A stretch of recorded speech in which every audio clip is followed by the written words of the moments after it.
সুপ্রিয় দর্শক, দেবীগঞ্জ ভাওলাগঞ্জ মহাসড়কে অর্থাৎ তিস্তারাটের ব্রিজের মাথায় আজকে সন্ধ্যার আগে মোটরসাইকেলে মুখোমুখি সংঘর্ষের ঘটনা ঘটেছে। দর্শক, আমরা যেটা জানতে পেরেছি যে দুই দিক থেকে দুইটা মোটরসাইকেল ওভার স্পিডে আসার কারণে তারা নিয়ন্ত্রণ হারিয়ে একে অপরকে লাগিয়ে দেয়। অপরদিকে একটি মোটরসাইকেল সজোরে একটি পিলারে ধাক্কা দেয়। একটি মোটরসাইকেল ওলার বাসা হচ্ছে বাবুল বাজারের ওইদিকে এবং অপরজন যে রয়েছে আরেকজনের বাসা হচ্ছে আপনার বিলাসী বাজারের ওইদিকে।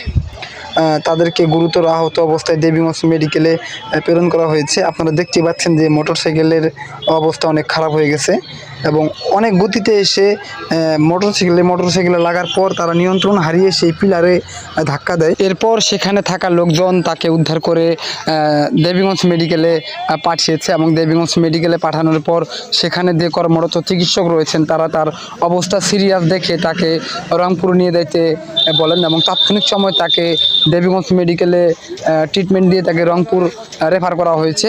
আপনারা দেখতে পাচ্ছেন সেই আহত ব্যক্তিকে রংপুর নিয়ে যাওয়ার জন্য অ্যাম্বুলেন্সে করে পাঠানো হচ্ছে। তার অবস্থা অনেক আশঙ্কাজনক। তার মাথায় প্রচুর পরিমাণে আঘাত লেগেছে, সেজন্য দ্রুত তাকে রংপুর নিয়ে যাওয়া হচ্ছে।